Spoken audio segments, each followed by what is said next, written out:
നമസ്കാരം. മലയാള കവിതയുടെ കാൽപ്പനിക വസന്തത്തിന് തുടക്കം കുറിച്ച കവിയാണ് എൻ കുമാരനാശാൻ. ആശാന്റെ കൃതികൾ കേരളീയ സാമൂഹിക ജീവിതത്തിൽ വമ്പിച്ച പരിവർത്തനങ്ങൾ വരുത്തുവാൻ സഹായകമായി. ആധുനിക കവിത്രയങ്ങളിൽ ഒരാളാണ് കുമാരനാശാൻ. ആശയഗംഭീരൻ, സ്നേഹഗായകൻ എന്നിവ അദ്ദേഹത്തിന്റെ വിശേഷണങ്ങളായി പറയാറുണ്ട്. ജനനവും ബാല്യവും നോക്കാം. 1873 ഏപ്രിൽ 12 ചിറയൻകീഴ് താലൂക്കിൽ അഞ്ചുതെങ്ങ് ഗ്രാമപഞ്ചായത്തിൽ കായിക്കര ഗ്രാമത്തിലെ തൊമ്മൻവിളാകം വീട്ടിലാണ് കുമാരു എന്ന് വിളിച്ചിരുന്ന കുമാരനാശാൻ ജനിച്ചത്. അച്ഛൻ നാരായണൻ പെരിങ്ങാടി മലയാളത്തിലും തമിഴിലും നിപുണനായിരുന്നു. അദ്ദേഹം ഈഴവ സമുദായത്തിലെ ഒരു പ്രമുഖനായിരുന്നു. പ്രധാന തൊഴിൽ കച്ചവടമായിരുന്നെങ്കിലും നാട്ടുകാര്യങ്ങളിലും അദ്ദേഹം ശ്രദ്ധ പതിപ്പിക്കുകയും മലയാളത്തിൽ കീർത്തനങ്ങൾ രചിക്കുകയും അവ മനോഹരമായി ആലപിക്കുകയും ചെയ്യുമായിരുന്നു. അമ്മ കാളിയമ്മ ഈശ്വരഭക്തിയായ ഒരു കുടുംബിനിയായിരുന്നു. പുരാണ ഇതിഹാസങ്ങളിലൊക്കെ അവർക്ക് നല്ല അവഗാഹമുണ്ടായിരുന്നു. 9 മക്കളുള്ള കുടുംബത്തിലെ രണ്ടാമത്തെ മകനായിരുന്നു കുമാരൻ. ചെറുപ്പത്തിൽ വല്ലാത്ത കുസൃതിയായിരുന്നു കുമാരു. കുമാരുവിനെ അടക്കി നിർത്തുവാൻ അമ്മയുടെ പൊടിക്കൈയായിരുന്നു പുരാണ കഥ പറയൽ. അച്ഛൻ ആലപിക്കുന്ന കീർത്തനങ്ങൾ കേട്ട് കുമാരു ലയിച്ചിരിക്കുമായിരുന്നു. വലുതാകുമ്പോൾ അച്ഛനെ പോലെ താനും കവിതകൾ എഴുതുമെന്ന് കൊച്ചുകുമാരു പറയുമായിരുന്നു. കുമാരുവിന് കഥകളിയിലും ശാസ്ത്ര സംഗീതത്തിലുമുള്ള താല്പര്യം അച്ഛനിൽ നിന്ന് ലഭിച്ചതാണ്. ബാല്യകാലത്ത് പലവിധ അസുഖങ്ങൾ വന്ന് കുമാരു കിടപ്പിലാകുക പതിവായിരുന്നു. അങ്ങനെ ഇരിക്കെ കുമാരന്റെ 18ാമത്തെ വയസ്സിൽ അസുഖം ബാധിച്ച് കിടപ്പിലായിരുന്ന അവസരത്തിൽ കുമാരുവിന്റെ അച്ഛന്റെ ക്ഷണപ്രകാരം ശ്രീനാരായണ ഗുരു അവരുടെ വീട്ടിൽ വരികയും കുമാരുവിനെ തന്നോടൊപ്പം കൂട്ടിക്കൊണ്ടുപോവുകയൊക്കെ ചെയ്തു. ഗോവിന്ദനാശാന്റെ കീഴിൽ യോഗയും താന്ത്രികവും അഭ്യസിച്ച് വക്കത്തുള്ള ഒരു മുരുകൻ ക്ഷേത്രത്തിൽ കഴിയുമ്പോൾ കുമാരുവിൽ കവിത എഴുത്ത് ഒരു കമ്പമായി രൂപപ്പെട്ടിരുന്നു. കൗമാര ജീവിതത്തെ നോക്കാം. അന്നത്തെ പതിവനുസരിച്ച് 7 വയസ്സായപ്പോൾ കുമാരനെ ഒരു കുടിപ്പള്ളിക്കൂടത്തിൽ ചേർത്തു. തുണ്ടത്തിൽ പെരുമാളാശാനായിരുന്നു കുമാരന്റെ പ്രഥമ ഗുരു. സമർത്ഥനായ കുമാരു വേഗം തന്നെ എഴുത്തും കണക്കും പഠിച്ചു. 8 വയസ്സായപ്പോൾ സംസ്കൃത പഠനവും ആരംഭിച്ചു. ഇതിനിടയിൽ കുമാരുവിന്റെ അച്ഛന്റെയും മറ്റും പ്രയത്നത്താൽ അവിടെ ഒരു പ്രൈമറി സ്കൂൾ സ്ഥാപിച്ചു. ആ സ്കൂളിന്റെ പേര് ചക്കൻവിളാകം പ്രൈമറി സ്കൂൾ എന്നായിരുന്നുവെങ്കിലും കോയിൽത്തോട്ടം സ്കൂൾ എന്നും അത് അറിയപ്പെട്ടിരുന്നു. ഇപ്പോൾ അത് Asan memorial government LP school Kayikkara എന്ന് പുനർനാമകരണം ചെയ്യപ്പെട്ടിരിക്കുകയാണ്. 11ാമത്തെ വയസ്സിൽ കുമാരൻ ആ സ്കൂളിൽ 2ാം തരത്തിൽ ചേർന്നു. 14ാമത്തെ വയസ്സിൽ പ്രശസ്തമായ രീതിയിൽ തന്നെ സ്കൂൾ പരീക്ഷയിൽ വിജയിച്ചു. പഠിച്ച സ്കൂളിൽ തന്നെ കുമാരൻ കുറച്ചുകാലം അധ്യാപകനായി ജോലി നോക്കി. സർക്കാർ നിയമപ്രകാരം അത്ര ചെറുപ്രായത്തിലുള്ളവരെ അധ്യാപകരായി നിയമിക്കാൻ വകുപ്പില്ലാതിരുന്നതിനാൽ ആ ജോലി സ്ഥിരപ്പെട്ടു കിട്ടിയില്ല. അധ്യാപക ജോലി അവസാനിപ്പിച്ച് ചില സ്നേഹിതന്മാരോടൊപ്പം സ്വയം ഇംഗ്ലീഷ് പഠിക്കാൻ ആരംഭിച്ചു. കിട്ടുന്ന പുസ്തകങ്ങളെല്ലാം കുമാരു വേഗം വായിച്ചു തീർക്കുമായിരുന്നു. യൗവനകാലത്തെ നോക്കാം. കുമാരുവിനെ കൂടുതൽ പഠിപ്പിക്കണമെന്ന അച്ഛന് ആഗ്രഹമുണ്ടായിരുന്നെങ്കിലും വലിയ തുക ചെലവാക്കി പഠിപ്പിക്കാൻ അന്നത്തെ സാമ്പത്തിക ചുറ്റുപാട് അനുവദിച്ചിരുന്നില്ല. വെറുതെ ഇരുത്തേണ്ട എന്ന് കരുതി അച്ഛൻ മകന് കൊച്ചാര്യൻ വൈദ്യൻ എന്നൊരാളുടെ കടയില് കണക്കെഴുത്ത് ജോലി സംഘടിപ്പിച്ചു കൊടുത്തു.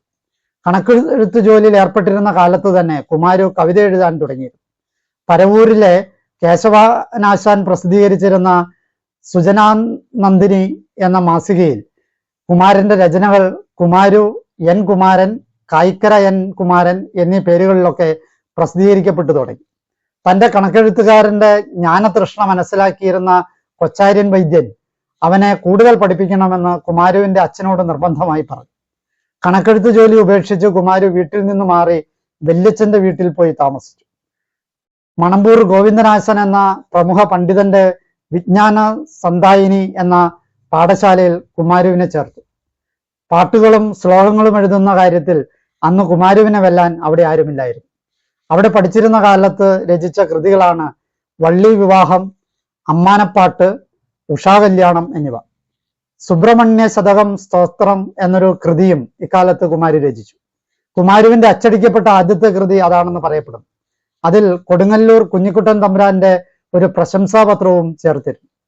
ശ്രീനാരായണ ഗുരുവുമായിട്ടുള്ള ബന്ധത്തെ നോക്കാം. ശ്രീനാരായണ ഗുരുവുമായി പരിചയപ്പെട്ടത് ആശാന്റെ ജീവിതത്തിലെ വഴിത്തിരിവായിരുന്നു. നേരത്തെ സൂചിപ്പിച്ചതുപോലെ കുമാരൻ സുഖമില്ലാതെ കിടന്ന അവസരത്തിൽ അദ്ദേഹത്തിന് 18 വയസ്സുള്ളപ്പോഴാണ് അദ്ദേഹത്തിന്റെ അച്ഛൻ അഞ്ചുതെങ്ങ് ശ്രീ ജ്ഞാനേശ്വര ക്ഷേത്രത്തിൽ വിശ്രമിക്കുകയായിരുന്ന ശ്രീനാരായണ ഗുരുവിനെ അഞ്ചുതെങ്ങ് കായിക്കരയിലെ വീട്ടിൽ വെച്ചുകൊണ്ടുവന്നു. ആദ്യ കാഴ്ചയിൽ തന്നെ ആ മഹായോഗിയും കുമാരവും പരസ്പരം വ്യാഖ്യാനിക്കാൻ കഴിയാത്ത ഒരാത്മീയ ബന്ധത്താൽ ആകൃഷ്ടരായി. കുമാരുവിന്റെ സ്തോത്ര കവിതകൾ ഗുരുവിനെ അത്യധികം ആകർഷിച്ചു. ശൃംഗാര കവിതകളുടെ രചനകളിൽ ഇനി മുഴുകരുതെന്ന് ഗുരു കുമാരുവിനെ ഉപദേശിച്ചു. ജീവിതകാലം മുഴുവൻ നീണ്ടുനിന്ന സുദൃഢമായൊരു ബന്ധത്തിന്റെ തുടക്കമായിരുന്നു അത്. ശ്രീനാരായണ ഗുരുവിന്റെ ആത്മചൈതന്യം കുമാരുവിനെ ക്രമേണ യോഗിയും വേദാന്തിയുമൊക്കെയാക്കി. കുറച്ചുകാലം അഞ്ചുതെങ്ങ് കായിക്കരയിലെ ശ്രീ സുബ്രഹ്മണ്യ സ്വാമി ക്ഷേത്രത്തിൽ പൂജാരിയായി. ഉദ്ദേശം 20 വയസ്സ് പ്രായമായപ്പോൾ കുമാരു വക്കം സുബ്രഹ്മണ്യ ക്ഷേത്രത്തിൽ അന്തേവാസിയായി. മതഗ്രന്ഥ പാരായണത്തിലും യോഗാസനത്തിലും ധ്യാനത്തിലും അവിടെ മുഴുകി കഴിഞ്ഞുകൂടി. അക്കാലത്ത് അദ്ദേഹം ക്ഷേത്ര പരിസരത്ത് ഒരു സംസ്കൃത പാഠശാല ആരംഭിച്ചു. സംസ്കൃതം പഠിപ്പിച്ചു തുടങ്ങിയതോടെ നാട്ടുകാർ അദ്ദേഹത്തെ കുമാരൻ ആശാൻ എന്ന് വിളിച്ചു തുടങ്ങി. അല്പകാലം കഴിഞ്ഞ ശേഷം കുമാരൻ ആശാൻ നാടുവിട്ട് ഏകനായി കുറ്റാലത്തെത്തി. അവിടെ വെച്ച് അദ്ദേഹത്തിന് മലമ്പനി ബാധിച്ചു. ഈ യാത്രയുടെ അവസാനം അരുവിപ്പുറത്തായിരുന്നു. ഇക്കാലത്ത് ആശ്രമവാസികൾക്ക് വേണ്ടി കുമാരനാശാൻ രചിച്ച കീർത്തനമാണ് ശാങ്കര ശതകം എന്നുള്ളത്. ഉപരിപഠനത്തെ നോക്കാം. ശ്രീനാരായണ ഗുരു തന്റെ ശിഷ്യനായ കുമാരുവിനെ ഉപരിപഠനത്തിന് അയക്കാൻ തീരുമാനിച്ചു. അതിനായി ബംഗളൂരുവിൽ ജോലി നോക്കിയിരുന്ന ഡോക്ടർ പൽപുവിനെ ചുമതലപ്പെടുത്തി. 24-ാമത്തെ വയസ്സിൽ ഉന്നത വിദ്യാഭ്യാസത്തിനായി കുമാരനാശാൻ ബംഗളൂരുവിലേക്ക് പോയി. ശ്രീ ചാമരാജേന്ദ്ര സംസ്കൃത കോളേജിൽ ചേർന്നു. ന്യായശാസ്ത്രമായിരുന്നു ഐച്ഛിക വിഷയം. ശ്രീനാരായണ ഗുരുവും ഒന്നിച്ചാണ് ആശാൻ ബംഗളൂരിലെത്തിയത്. ഡോക്ടർ പൽപുവിന്റെ കുടുംബാന്തരീക്ഷവും ബംഗളൂരുവിലെ ജീവിതവും ആശാന്റെ പ്രതിഭയെ കൂടുതൽ പ്രോജ്വലമാക്കി തീർക്കുന്നതിൽ വലിയ പങ്കുവഹിച്ചു. അക്കാലത്ത് ഡോക്ടർ പൽപു കുമാരനാശാൻ ഒരു പേര് നൽകി, ചിന്നസ്വാമി. ന്യായവിദ്വാൻ എന്ന തർക്കശാസ്ത്ര പരീക്ഷയിൽ ഉന്നത വിജയം കൈവരിച്ച് കുമാരൻ സ്കോളർഷിപ്പിന് അർഹനായി. 3 വർഷത്തോളം അദ്ദേഹം ബംഗളൂരുവിൽ പഠിച്ചു. കൊൽക്കത്തയിൽ എത്തിയ കാര്യം നോക്കാം. തുടർന്ന് ഡോക്ടർ പൽപുവിന്റെ പരിശ്രമ ഫലമായി 1898 ആശാൻ കൊൽക്കത്തയിലെ സംസ്കൃത കോളേജിൽ പ്രവേശനം ലഭിച്ചു. 25 വയസ്സ് മുതൽ 27 വയസ്സുവരെ കൊൽക്കത്തയിൽ അദ്ദേഹം പഠിച്ചു. ന്യായശാസ്ത്രം, ദർശനം, വ്യാകരണം, കാവ്യം എന്നിവയും അതിനു പുറമെ ഇംഗ്ലീഷും ഇക്കാലത്ത് അദ്ദേഹം അഭ്യസിച്ചു. ഡോക്ടർ പൽപുവാണ് ആശാന്റെ വിദ്യാഭ്യാസത്തിന് വേണ്ട സഹായങ്ങളെല്ലാം ചെയ്തത്. കൊൽക്കത്തയിലെ ജീവിതകാലത്തിന്റെ ഭൂരിഭാഗവും പഠനത്തിനും ഗ്രന്ഥപാരായണത്തിനുമായി ആശാൻ ചെലവഴിച്ചു. മഹാകവി രവീന്ദ്രനാഥ ടാഗോറിന്റെയും മറ്റും കൃതികൾ പുതിയൊരു ഓജസ് പരത്തുന്ന ബംഗാളി സാഹിത്യത്തിന്റെ നവോത്ഥാന കാലഘട്ടത്തിലായിരുന്നു ആശാൻ കൊൽക്കത്തയിലെത്തിയത്. ഈ കാവ്യാന്തരീക്ഷവും പുതിയ ചിന്താഗതികളും ആശാനിലെ കവിയെ വളരെയേറെ സ്വാധീനിച്ചിട്ടുണ്ട്. അരുവിപ്പുറത്തേക്കുള്ള മടക്കയാത്ര നോക്കാം. ശ്രീനാരായണ ഗുരുവിന്റെ ആജ്ഞാനുസരണം കൊൽക്കത്തയിലെ വിദ്യാഭ്യാസം അവസാനിപ്പിച്ച് കുമാരനാശാൻ അരുവിപ്പുറത്ത് മടങ്ങിയെത്തി. അരുവിപ്പുറത്തെ താമസത്തിനിടയ്ക്ക് അദ്ദേഹം മൃത്യുഞ്ജയം, വിചിത്ര വിജയം തുടങ്ങിയ നാടകങ്ങളും ശിവസ്തോത്ര മാല തുടങ്ങിയ കവിതകളും രചിച്ചു. നന്നായില്ലെന്ന കാരണത്താൽ വിചിത്ര വിജയം പ്രസിദ്ധീകരിച്ചില്ല. 3 വർഷത്തോളം ആശാൻ അരുവിപ്പുറത്തെ ആശ്രമത്തിൽ കഴിഞ്ഞു. അപ്പോഴേക്കും അദ്ദേഹത്തിന് 30 വയസ്സായിരുന്നു. SNDP യോഗം സെക്രട്ടറി ആയ കഥ നോക്കാം. ഈ കാലഘട്ടത്തിലാണ് മറ്റൊരു സംഭവം നടന്നത്. ശ്രീനാരായണ ഗുരുവും ഡോക്ടർ പൽപുവും മുൻകൈയെടുത്ത് 1903 ജൂൺ 4 SNDP യോഗം സ്ഥാപിതമായി. യോഗത്തിന്റെ സംഘടനാപരമായ ചുമതലകൾ അർപ്പിക്കാൻ ശ്രീനാരായണ ഗുരു തെരഞ്ഞെടുത്തത് പ്രിയ ശിഷ്യനായ കുമാരനാശാനെയായിരുന്നു. അങ്ങനെ 1903 കുമാരനാശാൻ ആദ്യ യോഗം സെക്രട്ടറിയായി. ഏതാണ്ട് 16 വർഷക്കാലം അദ്ദേഹം ആ ചുമതല വഹിച്ചു. 1904 അദ്ദേഹം SNDP യോഗത്തിന്റെ മുഖപത്രമായി വിവേകോദയം മാസിക ആരംഭിച്ചു. SNDP യോഗം സെക്രട്ടറി എന്ന നിലയ്ക്ക് കേരളത്തിലെ പിന്നോക്ക സമുദായങ്ങളുടെ പുരോഗതിക്ക് വേണ്ടി കുമാരനാശാൻ വഹിച്ച പങ്ക് നിസ്തുലമാണ്.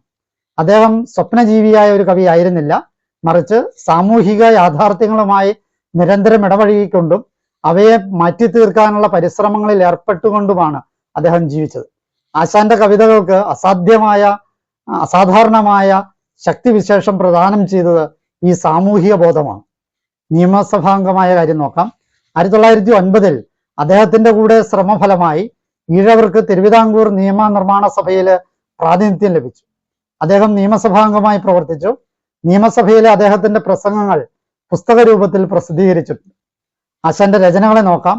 വീണപൂവ് 1907 ഡിസംബറിലാണ് കുമാരനാശാൻ വീണപൂവ് മിതവാദി പത്രത്തിൽ പ്രസിദ്ധീകരിച്ചത്.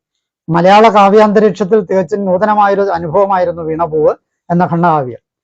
വിഷൂജിക പിടിപെട്ട് ആലുവയിലെ വീട്ടിൽ കിടപ്പിലായിരുന്ന ശ്രീനാരായണ ഗുരുവിന്റെ അവസ്ഥയിൽ നിന്നാണ് വീണപൂവിന്റെ ആദ്യ വരികൾ രൂപം കൊണ്ടതെന്ന് കരുതപ്പെടുന്നു. തുടർന്ന് അക്കാലത്തെ പ്രധാനപ്പെട്ട സാഹിത്യ മാസികയായ ഭാഷാഭൂഷണിയിലും ഈ വീണപൂവ് പ്രസിദ്ധീകരിച്ചു. അതോടെ ശ്രദ്ധേയനായ കവി എന്ന നിലയ്ക്ക് ആശാന്റെ കവിത്വസ്ഥാനം ഉറപ്പിച്ചു. വീണപൂവിന്റെ പ്രസിദ്ധീകരണത്തോടുകൂടി ലഭിച്ച അംഗീകാരം ആശാനിലെ കവിക്ക് കൂടുതൽ പ്രചോദനമല്ലേ. തീയക്കുട്ടിയുടെ വിചാരം. വീണപൂവിനെ തുടർന്ന് രചിച്ച തീയക്കുട്ടിയുടെ വിചാരം അദ്ദേഹത്തിന്റെ സാമൂഹ്യ അവബോധത്തിന്റെ പ്രതിഫലനമായിരുന്നു. നളിനി. അതിനുശേഷം ആശാൻ രചിച്ച സുപ്രധാന ഖണ്ഡകാവ്യങ്ങളിൽ ആദ്യത്തേത് നളിനി അഥവാ ഒരു സ്നേഹമായിരുന്നു. നളിനിയുടെ ദിവാകരന്റെയും അസാധാരണമായ സ്നേഹബന്ധത്തിന്റെ കഥയായിരുന്നു നളിനി. ലീല. നളിനിയിലെ നായികാനായകന്മാരിൽ നിന്ന് വ്യത്യസ്തരായ രണ്ട് കഥാപാത്രങ്ങളെയാണ് അദ്ദേഹം ലീല എന്ന ഖണ്ഡകാവ്യത്തിൽ അവതരിപ്പിക്കുന്നത്. മരണത്തിന് പോലും വേർപെടുത്താനാകാത്ത ദിവ്യ പ്രണയമാണ് ലീലയുടെയും മദനന്റെയും പ്രണയകഥയിലൂടെ കവി വരച്ചു കാട്ടുന്നത്. ചണ്ടാല ഭിക്ഷുകിയും കരുണയും. ബുദ്ധമത സന്ദേശങ്ങൾ ആശാനെ വളരെയേറെ സ്വാധീനിച്ചു. അതിലെ ഉജ്ജ്വലാശയങ്ങൾ പലതും ഹിന്ദുമതത്തിലെ അനാചാരങ്ങൾ തുടച്ചു നീക്കാൻ പ്രയോജനപ്പെട്ടേക്കുമെന്ന വിശ്വാസമാകണം ചണ്ടാല ഭിക്ഷുകി, കരുണ എന്നീ കാവ്യങ്ങൾക്ക് ബുദ്ധമതവുമായി ബന്ധപ്പെട്ട ഇതിവൃത്തങ്ങൾ സ്വീകരിക്കാൻ ആശാനെ പ്രേരിപ്പിച്ചത്. ജാത്യാചാരങ്ങളുടെ അർത്ഥശൂന്യത വെളിവാക്കാനാണ് ചണ്ടാല ഭിക്ഷുകിയിലൂടെ അദ്ദേഹം ശ്രമിക്കുന്നത്. വാസവദത്ത എന്ന വേശ്യസ്ത്രീക്ക് ഉപഗുപ്തൻ എന്ന ബുദ്ധശിഷ്യനോട് തോന്നുന്ന അനുരാഗത്തിന്റെ കഥ പറയുന്ന കരുണ വഞ്ചിപ്പാട്ട് അഥവാ നദോന്നത വൃത്തത്തിൽ എഴുതപ്പെട്ടിട്ടുള്ള ഒരു ഖണ്ഡകാവ്യമാണ്. ദുരവസ്ഥ. വർഷങ്ങളായി സമൂഹത്തിൽ നിലനിന്നു പോകുന്ന അനാചാരങ്ങൾ സൃഷ്ടിച്ച ദുരവസ്ഥയാണ് ദുരവസ്ഥ എന്ന കൃതിയിലെ സാവിത്രി അന്തർജനത്തിന്റെ കഥയിലൂടെ അദ്ദേഹം വരച്ചു കാട്ടുന്നത്. അതിശക്തമായ സാമൂഹ്യ വിമർശനം ആ കൃതിയിലുടനീളം കാണാം. ആശാൻ എഴുതിയ കാവ്യങ്ങളിൽ ഏറ്റവും ദീർഘമായത് ദുരവസ്ഥയാണ്. ജാതിശ്രേണിയുടെ രണ്ടറ്റങ്ങളിലുള്ള സാവിത്രി അന്തർജനവും അധസ്ഥിതനായ ചാത്തനുമാണ് നായികാനായകന്മാർ. സമൂഹത്തിൽ നിന്ന് ജാതി ചിന്ത തുടച്ചു മാറ്റേണ്ടതിന്റെ അനിവാര്യതയും അതിനുള്ള ഉദ്ബോധനവുമാണ് ഈ കാവ്യത്തിന്റെ ഇതിവൃത്തം. പ്രരോദനം. ആശാന്റെ ഖണ്ഡകാവ്യങ്ങളിൽ പ്രൗഢഗംഭീരമാണ് പ്രരോദനം എന്ന കൃതി. ആത്മമിത്രവും ഗുരുതുല്യനുമായിരുന്ന AR രാജരാജവർമ്മയുടെ നിര്യാണത്തെ തുടർന്ന് ആശാൻ രചിച്ച വിലാപകാവ്യമാണിത്. ആശാന്റെ തത്വചിന്താപരമായ വീക്ഷണങ്ങൾ ഏറ്റവും കൂടുതൽ കാണപ്പെടുന്നത് ഈ കൃതിയിലാണ്. മറ്റു കൃതികള് കവിതാരചനയെക്കുറിച്ചുള്ള തന്റെ ഉൾക്കാഴ്ചകൾ കാവ്യകല അഥവാ ഏഴാം ഇന്ദ്രിയം എന്നു പേരുള്ള കവിതയിൽ ആശാൻ വ്യക്തമാക്കി. ഒട്ടനവധി സ്തോത്ര കൃതികളും ഭാവഗീതങ്ങളും ലഘുകവിതകളും അദ്ദേഹം രചിച്ചിട്ടുണ്ട്. ആശാന്റെ ഭാവഗീതങ്ങളും ലഘുകവിതകളും മണിമാല, വനമാല, പുഷ്പവാടി തുടങ്ങിയ സമാഹാരങ്ങളിൽ അദ്ദേഹം ഉൾക്കൊള്ളിച്ചിട്ടുണ്ട്. ഇവയ്ക്ക് പുറമെ ബുദ്ധചരിതം, സൗന്ദര്യലഹരി, ബാലരാമായണം തുടങ്ങി പ്രമുഖങ്ങളായ ചില വിവർത്തനങ്ങളും അദ്ദേഹത്തിൻ്റെതായിട്ടുണ്ട്. കുമാരനാശാന്റെ ഗദ്യലേഖനങ്ങൾ 3 വാല്യങ്ങളായിട്ട് പ്രസിദ്ധീകരിച്ചിട്ടുണ്ട്. സമുദായ ഉന്നമന പ്രവർത്തനങ്ങളെ നോക്കാം. 1923 കുമാരനാശാൻ മിതവാദി പത്രാധിപർ C. കൃഷ്ണന്റെ പേർക്കയച്ച ദീർഘമായൊരു കത്ത് 10 കൊല്ലത്തിന് ശേഷം മതപരിവർത്തന രസവാദം എന്ന പേരിൽ മൂർഖോത്ത് കുമാരൻ പ്രസിദ്ധപ്പെടുത്തി. തീയ സമുദായത്തിന്റെ ഉന്നമനത്തിനായുള്ള ശരിയായ മാർഗം മതപരിവർത്തനമാണെന്ന് വാദിച്ചുകൊണ്ട് ശ്രീ കൃഷ്ണൻ തന്നെ എഴുതിയ ലേഖനത്തിനുള്ള മറുപടിയാണ് ആ കത്ത്. മഹാകവി സ്ഥാനം കിട്ടിയത് നോക്കാം.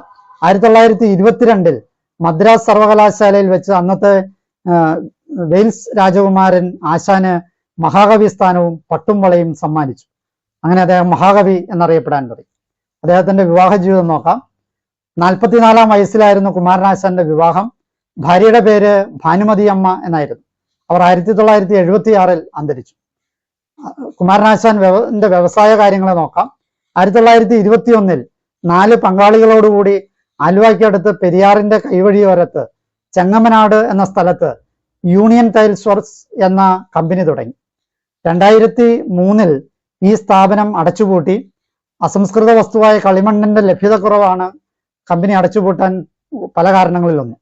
ആദ്യം ഫാക്ടറി തുടങ്ങാൻ ആലുവ കൊട്ടാരത്തിനോട് ചേർന്ന സ്ഥലമാണ് വാങ്ങിയിരുന്നത്. എന്നാൽ കളിമണ്ണ് കൊണ്ട് കൊട്ടാരം കടവ് വൃത്തികേടാവുമെന്നതിനാൽ ആ സ്ഥലത്ത് ഫാക്ടറി തുടങ്ങിയില്ല. ആ സ്ഥലമാണ് പിന്നീട് അദ്വൈതാശ്രമം തുടങ്ങുന്നതിന് ശ്രീനാരായണ ഗുരുവിന് അദ്ദേഹം സമർപ്പിച്ചത്. ശാരദ ബുക്ക് ഡെപ്പോ എന്ന ഒരു പുസ്തക പ്രസിദ്ധീകരണ സ്ഥാപനവും കുമാരനാശാൻ നടത്തിയിരുന്നു. അവസാന കാലത്തെ നോക്കാം. മലയാള കവിതാ ലോകത്ത് സാന്നിധ്യമായി നിറഞ്ഞു നിൽക്കുന്ന കാലത്താണ് 1924 ജനുവരി 16 വെളുപ്പിന് 3 മണിക്ക് പല്ലനയാറ്റിൽ Travancore and Cochin motor service വക റെഡീമർ എന്നു പേരുള്ള ബോട്ട് മറിഞ്ഞുണ്ടായ അപകടത്തിൽ കുമാരനാശാൻ അന്തരിച്ചത്. 51 വയസ്സേ അപ്പോൾ അദ്ദേഹത്തിനുണ്ടായിരുന്നു. ദുരൂഹമായി അപകടം നടന്നത് ബോട്ട് കൊല്ലത്ത് നിന്ന് ആലപ്പുഴയിലേക്ക് പോകുമ്പോഴാണ്. 145 യാത്രക്കാരോളം ബോട്ടിലുണ്ടായിരുന്നു. കുമാരനാശാന്റെ മൃതശരീരം അപകടം നടന്നതിന്റെ പിറ്റേന്നാണ് കണ്ടെടുത്തത്. പല്ലനയാറ്റിൽ വെച്ചുണ്ടായ ഈ അപകടത്തിൽ ഭൂരിഭാഗം യാത്രക്കാരും രക്ഷപ്പെട്ടിരുന്നു. അപകടത്തെക്കുറിച്ച് അന്വേഷിച്ച കമ്മീഷന്റെ റിപ്പോർട്ട് പ്രകാരം മരണസംഖ്യ 25-നും 35-നും ഇടയ്ക്കാകുമെന്ന് അനുമാനിക്കുന്നു. ആശാൻ മരിക്കുമ്പോൾ ആശാന് 51 വയസ്സും ഭാര്യ ഭാനുമതി അമ്മയ്ക്ക് 22 വയസ്സുമായിരുന്നു. മൂത്ത മകൻ സുധാകരൻ അപ്പോൾ 6-ഉം ഇളയ മകന് പ്രഭാകരന് 2 വയസ്സായിരുന്നു. മൃതദേഹം സംസ്കരിക്കുന്നതിനെ പറ്റിയുള്ള ചില തർക്കങ്ങളെ തുടർന്ന് ആലപ്പുഴ, കൊല്ലം, തോന്നയ്ക്കൽ എന്നിവിടങ്ങളിലേക്ക് കൊണ്ടുപോകാനുള്ള അഭിപ്രായങ്ങൾ ഉണ്ടായെങ്കിലും പല്ലന നിവാസികളുടെ നിർബന്ധത്തിന് വഴങ്ങി അവിടെ തന്നെ കല്ലറ കെട്ടി അടക്കുകയാണ് ചെയ്തത്. അവിടെ ഒരു സ്മാരക മന്ദിരം പണിതു. സ്മാരക മന്ദിരം കുറെ കാലങ്ങൾക്ക് ശേഷം സാംസ്കാരിക വകുപ്പ് ഏറ്റെടുത്തു. മുൻപുണ്ടായിരുന്ന സ്മാരകം നവീകരിക്കുകയും 2019 ജൂൺ 19 സന്ദർശകർക്കായി തുറന്നു കൊടുക്കുകയും ചെയ്തു. കുമാരനാശാന്റെ മൃതദേഹം ഏറ്റുവാങ്ങിയ പല്ലന ആ സ്ഥലം പിന്നീട് കുമാരകോടി എന്ന പേരിലായി അറിയപ്പെടുന്നു. മഹാകവി കുമാരനാശാന്റെ സ്മരണയ്ക്കായി 1951 സ്ഥാപിക്കപ്പെട്ട KIM UP സ്കൂൾ അവിടെ പ്രവർത്തിക്കുന്നുണ്ട്. തിരുവനന്തപുരം ജില്ലയിലെ തോന്നയ്ക്കലിൽ ആശാൻ താമസിച്ചിരുന്ന വീടും അതിനോടനുബന്ധിച്ച സ്ഥലങ്ങളും 1958 ജനുവരി 26 അന്നത്തെ കേരള വിദ്യാഭ്യാസ മന്ത്രിയായിരുന്ന പ്രൊഫസർ ജോസഫ് മുണ്ടശ്ശേരി ഗവൺമെന്റിന് വേണ്ടി ഏറ്റുവാങ്ങി. 1966 ജൂൺ 26 സ്മാരക കമ്മിറ്റി പ്രസിഡന്റായിരുന്ന R ശങ്കർ സ്മാരക മന്ദിരം ഉദ്ഘാടനം ചെയ്തു. കുമാരനാശാന്റെ മകൻ K പ്രഭാകരനായിരുന്നു ആദ്യത്തെ സെക്രട്ടറി. ഈ സ്ഥാപനം കുമാരനാശാൻ ദേശീയ സാംസ്കാരിക ഇൻസ്റ്റിറ്റ്യൂട്ട് എന്ന നിലയിൽ ഉയർന്നു കഴിഞ്ഞു. 1981 മുതൽ ആശാൻ സ്മരണിക പ്രസിദ്ധീകരിച്ചു വരുന്നു. മഹാകവിയുടെ സമ്പൂർണ്ണ കൃതികൾ അവർ പ്രസിദ്ധീകരിച്ചിട്ടുണ്ട്. വിജയദശമി ദിവസം അവിടെ കുട്ടികളെ എഴുത്തിനിരുത്താറുണ്ട്. കുമാരനാശാൻ ജനിച്ച കായിക്കരയിലും മഹാകവിക്ക് ഒരു സ്മാരകം പണിതിട്ടുണ്ട്. ഈ കവിയുടെ മഹാനായ കവിയുടെ ജീവിതകഥ എല്ലാവർക്കും ഇഷ്ടപ്പെട്ടു എന്ന് വിചാരിക്കുന്നു. എന്നെ ശ്രവിച്ച നിങ്ങൾക്ക് നന്ദി. നമസ്കാരം.